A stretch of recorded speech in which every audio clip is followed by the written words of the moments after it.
Welcome to Daniel's Inferno. My name is Daniel. Thank you for joining me tonight. So, I was getting ready to go to bed and I was looking through a few different news feeds and something caught my eye that I thought I should talk about even just shortly. And that's the idea of privilege. Now, I'm sure many people here watching, or just many people in general, have heard the word privilege, that leftist buzzword. We all know it, we've all heard it. White privilege, to be exact. So, if you're white, you're automatically privileged, is the idea. Well, if privilege exists, if the core concept of privilege exists, then it can go in different directions. That means there can be white privilege, Asian privilege, indigenous privilege, black privilege, all races and creeds, types of privilege. If privilege exists, it's an individualistic thing. It's not a group-based thing. So I thought I would show us all an example of where privilege wasn't white privilege, because I'm sure we're all so used to hearing that. So, charges have been dropped against a teacher who was seen on video beating the shit out of a student who called him a racial slur.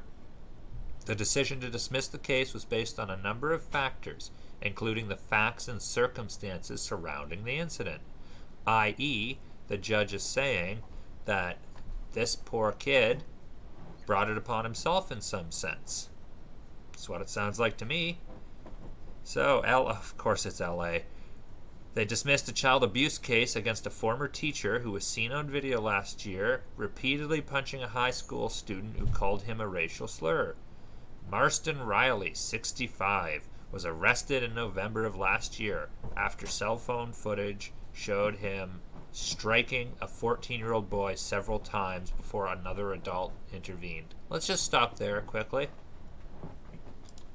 The poor kid got struck several times before someone intervened. What? That's awful. Did no kids run and try to get another adult, or did no one hear the commotion going on in a classroom? Like, holy crap, guys, do you not pay attention? So I thought we'd go through the video, even just the first 10 seconds or so.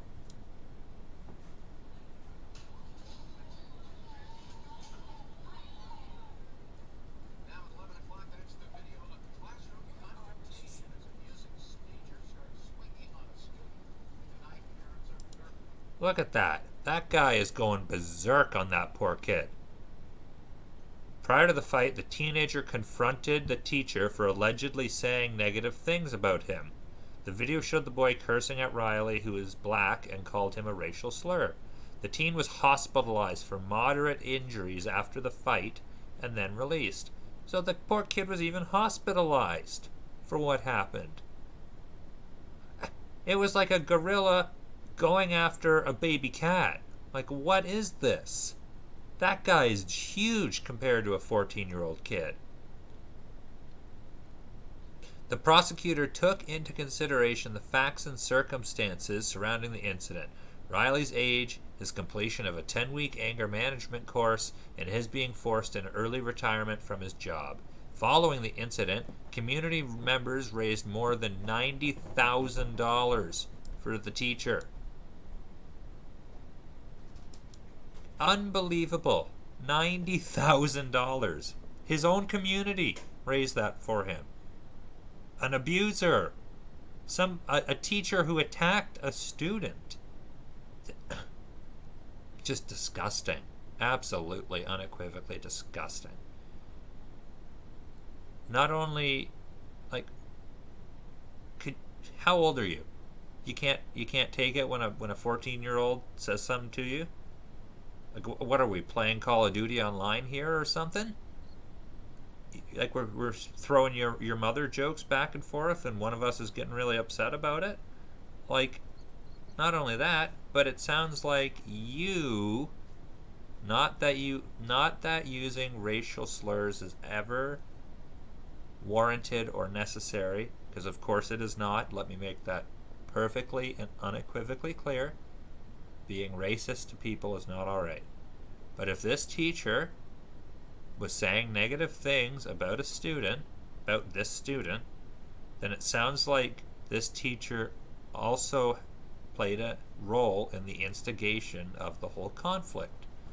And let me speak from personal experience here for a moment, both about privilege and about a teacher abusing their station by saying negative things about a student.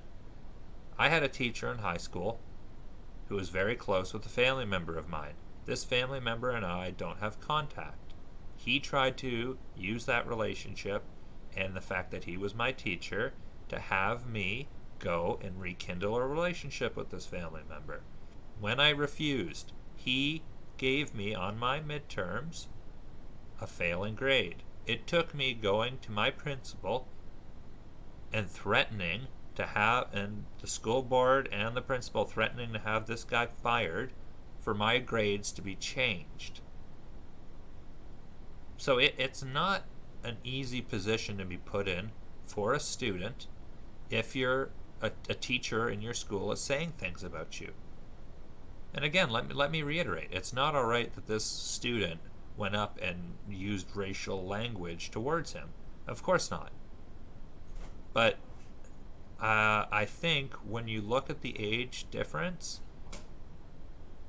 one person's an adult, one person's a kid. The kid did something stupid. The adult acted like a child. And we're apparently letting him off scot-free. A 10-week anger management and early retirement. So he keeps his pension, he keeps all of his benefits, everything. And he got 90 grand from his community. So let me just finish off by talking about privilege. I'm quite obviously white. I knew many people as a child growing up who were not white and who had much better circumstances than myself. So how does the theory of white privilege explain that? How does it explain and take into account individuals who are white and are doing awful versus individuals who are from a black or immigrant or whatever family, a non-white family, and are doing well? How does that theory explain it? Well, it doesn't, because it just simply says that that's not possible. White people have privilege, end of story. Well, let me tell you this much. That man who got off, that was privilege. That, in my opinion, is the epitome and definition of privilege.